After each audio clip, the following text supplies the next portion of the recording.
दोस्तों, आज मैं आपके सामने जो एक्टिविटी लेकर आई हूँ वो आपकी डेली लाइफ से रिलेटेड है। आपने आसमान में प्लेन तो बहुत उड़ते हुए देखा होगा और आपने सोचा भी होगा कि आखिर ये उड़ता कैसे है। या आपने कभी लॉकडाउन से पहले मेट्रो में यात्रा करी हो तो एक अनाउंसमेंट सुनी होगी कि कृपया येलो लाइन से पीछे रहें। क्या आपने सोचा है कि कभी येलो लाइन से पीछे रहने के लिए क्यों कहा जाता है? या और भी रेलवे स्टेशन पे आपने देखा होगा कि एक निश्चित दूरी पर रुकने के लिए कहा जाता है रेलवे ट्रैक से। क्या आपने सोचा है ऐसा क्यों कहा जाता है? अगर सोचा है तो अच्छी बात है, और नहीं सोचा है तो आज मैं आपको उसका रीज़न बताऊंगी और साथ में इसी से रिलेटेड एक्टिविटी करेंगे। मैं आपको ये एक्टिविटी जो है वो पेपर के माध्यम से दिखाऊंगी। आप ये पेपर देख रहे हैं, एक शीट है मेरे पास। ये शीट इस तरीके से है जिसको मैं नीचे से ब्लो करूंगी और ब्लो करने के बाद देखेंगे कि क्या होता है। आप देख रहे हैं कि ये शीट हवा में उड़ने लगा और सीधा हो गया। देख रहे हैं आप? इसी तरीके से मेरे पास ये दो शीट है, इसको मैं आसपास रखती हूँ इस तरीके से, और जब मैं इसके बीच में हवा ब्लो करूंगी तो देखते हैं क्या होता है। कुछ बच्चे कहते हैं कि ये दूर चले जाएंगे, कुछ बच्चे कहते हैं ये उड़ने लगेंगे, लेकिन एक्चुअल में हम देखते हैं कि होता क्या है।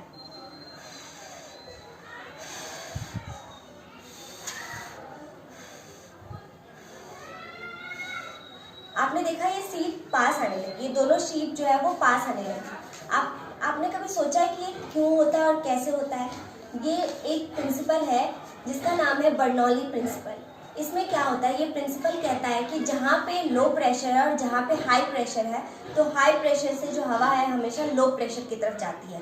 या मोटे मोटे शब्दों में अगर इसे हम समझें तो जहाँ पे कम हवा है और जहाँ पे ज़्यादा हवा है, तो ज़्यादा हवा हमेशा कम हवा की तरफ तेज़ी से भागती है।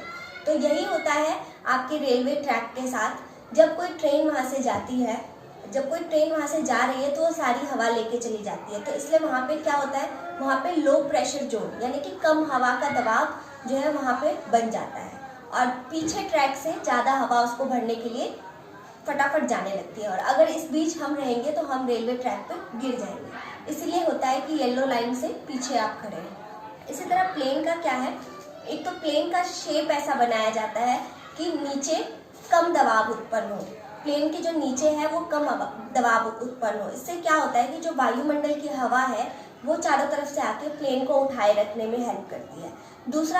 दूसरी एक और बात है, जो आपने देखा होगा कि पंख के साथ साथ बड़े बड़े पंखे लगे होते हैं जिन्हें ब्लोअर कहते हैं, इंजन कहते हैं, वो वहाँ पे लगे होते हैं।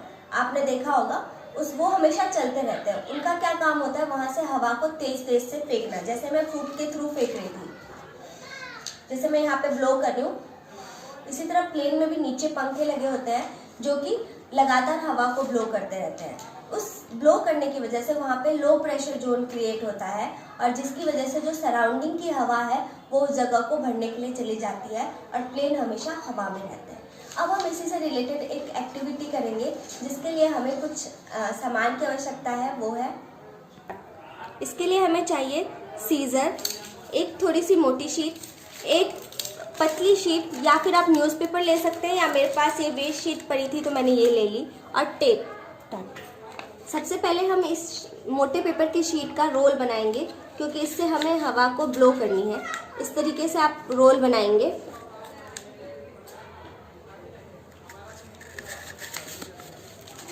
इस तरीके से आप इसको रोल बनाएंगे और इसे टेप से फिक्स कर देंगे। आपको इसे टेप से इस तरीके से फिक्स कर देना है। ये आपका ब्लो करने वाला इंस्ट्रूमेंट तैयार है। इसकी जगह आप पॉली भी ले सकते हैं, जो रील होती है, जो धागा होता है, उसका जो खाली पॉली होती है या खाली जो रील होती है वो आप ले सकते हैं और इसे ब्लो करने के लिए यहाँ पे इस्तेमाल कर सकते हैं। पर मेरे पास अभी वो फ़िलहाल नहीं था, तो मैंने एक मोटे पेपर को काट कर इसका रोल बना के पाइप जैसा स्ट्रक्चर बना लिया है। ठीक है, ये जो दूसरा पतला पेपर है हमारे पास वो आयताकार है। ठीक है, आयताकार शीट है। आप न्यूज़पेपर का इस्तेमाल यहाँ पर कर सकते हैं, न्यूज़पेपर से काफ़ी अच्छा बनेगा क्योंकि वो पेपर काफ़ी पतला होता है। इसको हमें शंकु बनाना है, शंकु का आकार देना है। सबको शंकु बनाना आता होगा, पर मैं फिर भी बना के दिखा देती हूँ। इस तरीके से हमें इसे शंकु का आकार देना है और इसको हम टेप से यहाँ पे कोने पे फिक्स कर देंगे।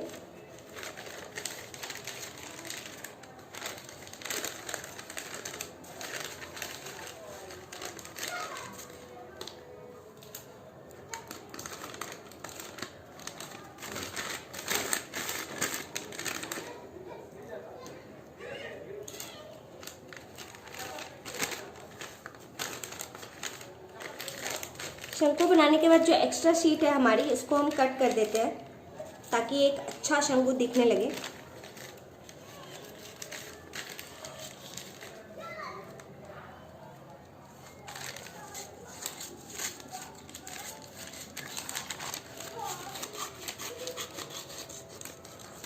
इस तरीके से शंकु हमको दिखने लगेगा। अब इसके अपर पार्ट पे हमको ये पाइप फिक्स करनी है, ठीक है। तो इसके लिए हम क्या करेंगे, इसको थोड़ा सा कट करेंगे। ध्यान रखेंगे कि ये ज़्यादा बड़ा ना कट हो जाए, कि इसमें ये पाइप फिक्स ना हो। अब मुझे लगता है इसमें पाइप फिक्स हो जाएगा, मैं फिक्स करके देखती हूँ। थोड़ा सा हमें और काटने की ज़रूरत है।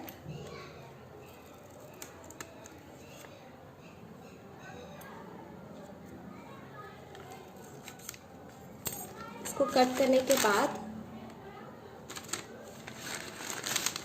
इसमें हमने ये पाइप फिक्स कर दी, इसको हम बाहर निकाल लेंगे और इसके टर्मिनल को हम फिक्स कर लेंगे। फिक्स करने से क्या होगा, जो भी हम हवा ब्लो करेंगे वो बाहर नहीं निकलेगी, वो हवा बाहर नहीं निकलनी चाहिए, इसलिए हमें इसे फिक्स करना बहुत ज़रूरी है। इसको हम यहाँ पे फिक्स कर लेंगे। ये आपने देख लिया कि यहाँ पे फिक्स हो गया है। और अगर आपका शंकु कहीं से खुल रहा है तो उसको भी हम फिक्स कर लेते हैं टेप की हेल्प से। आपने देख लिया ये शंकु कुछ इस तरीके का बन गया है।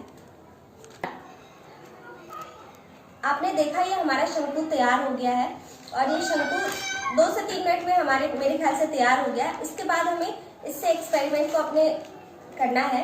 हम क्या करेंगे, यहाँ पे ब्लो करेंगे। जब हम ब्लो करेंगे तो ये खुल जाना चाहिए एक हिसाब से। कई बार बच्चे कहते हैं कि ये खुल जाएगा, हम देखते हैं कि क्या होता है। मैं इसमें ब्लो करती हूँ हवा। आपने देखा कि ये खुलता नहीं बल्कि बंद हो जाता है। इसके दोनों जो तले हैं वो सामने आसपास आने लगता है। ऐसा क्यों होता है, क्योंकि मैंने अभी आपको थोड़ी देर पहले जो बताया था कि जब भी हम इसमें हवा ब्लो करते हैं तो तेज हवा के कारण सारी हवा क्या होती है, बाहर निकल जाती है और जो वायुमंडल की जो हवा है वो आके इसको घेरने लगती है, जिसकी वजह से ये दोनों पास आने लगते हैं। ठीक है, मैं एक बार और आपको ब्लो करके दिखा देती हूँ। इसको मैं खोल देती हूँ। आपने देखा फिर से पेपर पास आ गया। तो इसका ये मतलब है कि हवा हमेशा कम दबाव, ज़्यादा दबाव से कम दबाव की तरफ जाती है और यही बर्नौलीज प्रिंसिपल है। मैं उम्मीद करती हूँ कि आपको ये समझ में आ गया होगा और सिंपली आपको ये समझ में आ गया होगा।